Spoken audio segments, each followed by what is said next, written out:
오늘은 전번 시간에 이어서 사람의 죽음의 원인이 무엇인가 라는 제목으로 함께 주님이 주시는 깨달음의 양식을 함께 먹도록 하겠습니다. 우리가 전 시간에 사람의 구조를 살펴본 바로는 사람의 몸에 영이 결합되어 사람이 사는 것이며 사람의 몸이 더 이상 영을 담아둘 그릇으로서의 기능을 다하지 못하게 되면 영은 그 몸을 떠나게 되고 남은 육체는 소멸되어진다는 것을 알게 되었습니다. 그렇다면 사람의 몸은 원래 일정 기간이 지나면 기능을 더 이상 못하도록 피조되었는가를 살펴볼 필요가 생겼습니다. 즉 하나님께서 사람을 처음부터 반드시 죽을 존재로 창조하셨는가 하는 문제입니다. 로마서 6장 23절의 말씀을 함께 읽겠습니다. 죄의 싹은 사망이요 하나님의 은사는 그리스도 예수 우리 주 안에 있는 영생이니라. 아멘. 타가르 옵소니아 데스 아마르티아스 다나토스 투데 카리스마 톤 데온 조에 아이오니스 앤 크리스투 이슈 토 큐리오 해몬 이라는 이 원문을 보게 되면 사망 다나토스와 영생 조의 아이오니스를 대비시키고 있으며 다나토스와 조의 아이오니스를 대비시키고 있으며 또한 사망 이유를 밝히고 있는데 그것은 인간이 저지른 아마르티아스 죄의 대가를 치러야 하기 때문이라고 말씀하고 있습니다. 이는 죄를 저지르지 않았다면 죽음이 오지 않았다는 말도 되는 것이죠. 하마르티아라는 말은 부정접도 아가 관역이란 뜻의 마르티아에 붙여서 된 말로 원뜻은 관역을 맞추지 못함입니다.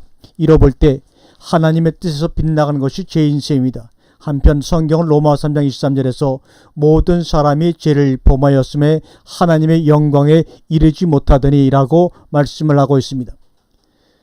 모든 인간의 죄인 카마르톨로스 죄인이라고 말씀하고 있는데 왜 모든 인간들은 죄인이 되었는가? 그것은 로마서 5장 17절과 18절의 말씀에서 한 사람의 범죄로 인하여 사망이 그 한 사람으로 말미암아 왕노릇하였은즉 더욱 은혜와 의의 선물을 넘치게 받는 자들이 한 분 예수 그리스도로 말미암아 생명 안에서 왕노릇하리로다. 그런즉 한 범죄로 많은 사람이 정죄 이른 것 같이 의의 한 행동으로 말미암아 많은 사람이 의롭다 하심을 받아 생명에 이르게 이르렀느니라 라고 함으로써 인간들이 제각기 저지른 개별적인 죄가 아니라 최초의 인간 아담 한 사람의 범죄로 그의 후손된 모든 자가 죄인이 되었다는 것입니다. 그렇다면 사망의 결과를 낳은 그 죄는 무엇인가? 그것은 로마서 5장 19절에서 한 사람의 순종치 아니함으로 많은 사람이 죄인 된 것 같이 한 사람의 순종하심으로 많은 사람이 의인이 되라는 말씀에서 불순종, 아페이데야, 불순종이 바로 죄라고 말하고 있습니다. 사람이 만일 불순종의 죄를 저지르지 않았다면 영생할 수 있다는 것은 일단 가정을 쉽게 할 수가 있습니다. 창세기 2장 16절과 17절의 말씀을 보게 되면 여호와 하나님이 그 사람에게 명하여 가라사대 동산 각종 나무의 실과는 내가 임의로 먹되 선악을 알게 하는 나무의 실과는 먹지 말라. 내가 먹는 날에는 정령 죽으리라 하시니라 라고 함으로써 선악과 정확하게는 지선악과를 먹지만 않았다면 죽지 않을 수 있는 길이 분명히 있었음을 말해주고 있습니다. 여기서 죽는다는 말씀은 글자 그대로 죽음을 맞이하게 될 것이란 뜻인데 혹자는 하나님께서 정령 죽으리라고 말씀하신 것은 영이 죽는 것을 뜻한다고 하늘에 있으나 이는 정말로 잘못된 생각입니다. 영이라는 것은 죽지 않는 존재이므로 영이 죽는 것이 아니고 다만 영적으로 죽는다고 말할 수는 있는데 그것은 영의 타락을 의미하는 것입니다. 그러나 창세기에서의 아담의 타락은 아직도 그 안에 그리스도의 영이 없고 하나님의 영이 일시적으로 함께하는 상태이므로 정확하게 말해서 영적으로 완성된 존재는 아닙니다. 따라서 하나님이 함께 하실 때는 영적으로 산 존재이다가 하나님이 떠나면 죽은 자가 되는 것입니다. 따라서 그가 죽는다는 말은 하나님이 떠나서 함께하지 않는다는 의미입니다. 곧 창세기 6장처럼 육체가 된다는 말이죠. 그래서 하나님과의 관계성에서 죽는다는 것이지 실제 육적인 목숨이 죽는다는 의미는 아닙니다. 창세기 3장 17절과 19절에서 아담에게 이르시되 내가 내 아내의 말을 듣고 내가 널 들어 먹지 말라 나무 실과를 먹었은즉 땅은 너로 인하여 저주를 받고 너는 종신토록 수고하여 그 소산을 먹으리라. 땅이 내게 가시덤불과 엉겅퀴를 낼 것이라. 너의 먹을 것은 밭의 채소인즉 내가 얼굴에 땀이 흘려야 식물을 먹고 필경은 흙으로 돌아가리니 그 속에서 내가 취함을 입었음이라.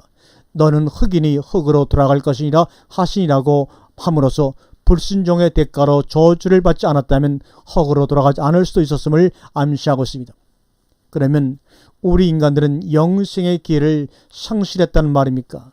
여호와 하나님께서 인간을 만드실 때 흙이라는 물질로 몸을 만드시고 그 안에 호흡하며 신을 찾을 수 있는 생기를 넣어 주셨습니다.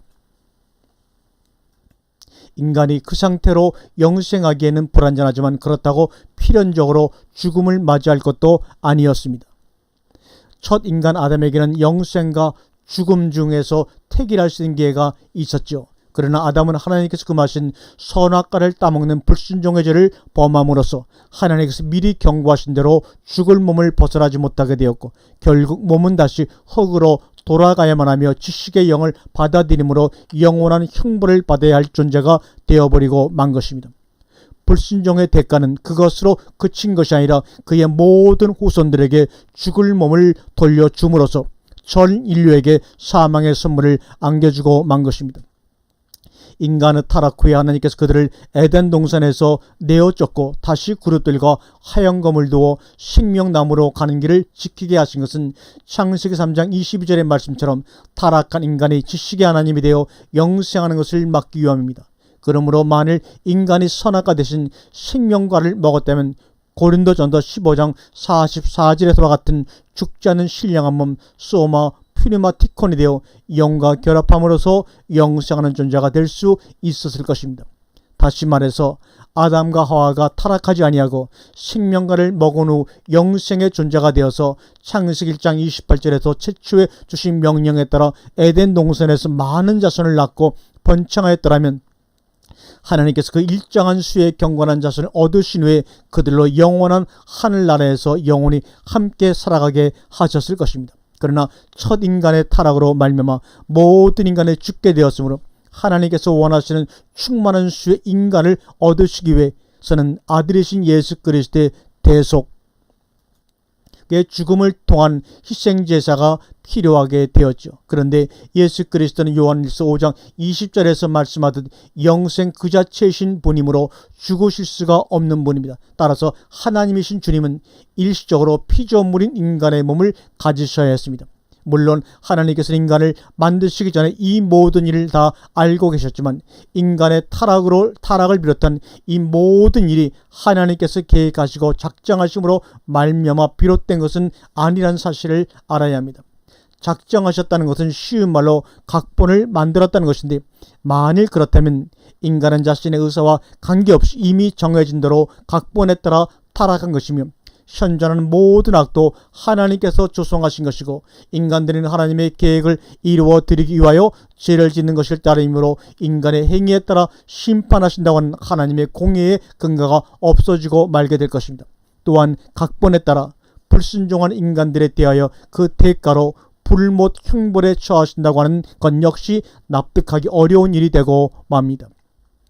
하나님께서 미리 다 알고 계시다는 것과 작정하셨다는 것은 완전히 다른 말인 것입니다. 하나님은 시간을 초월하여 계시므로 인간에게 과거와 현재와 미래로 구분되는 모든 것이 하나님께는 불별한 영원한 현재 오직 동시적으로 존재하는 것입니다.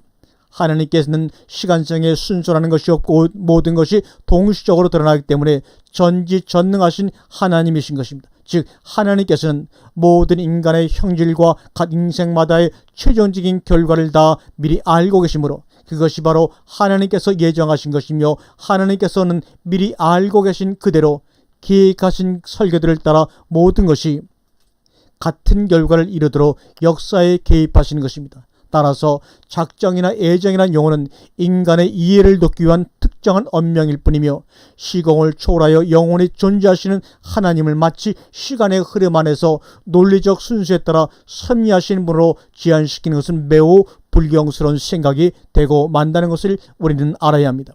이제 우리가 이러한 충분히 가능한 추론으로부터 얻어낼 수 있는 지식은 인간의 타락을 비롯하여 믿고 순종함으로써 영생을 얻는 일과 불신의 결과로 멸망을 받는 일에 이르기까지 모든 것이 필연적으로 미리 정해진 것이라고 함으로써 아무리 교묘하게 말을 바꾼다고 하더라도 결과적으로 모든 책임을 하나님께 돌리고 있는 운명론적 신학적 사고의 오류를 제거해 보아야 한다는 것을 여러분들에게 말씀을 드리면서 오늘 시간을 마치도록 하겠습니다. 아멘.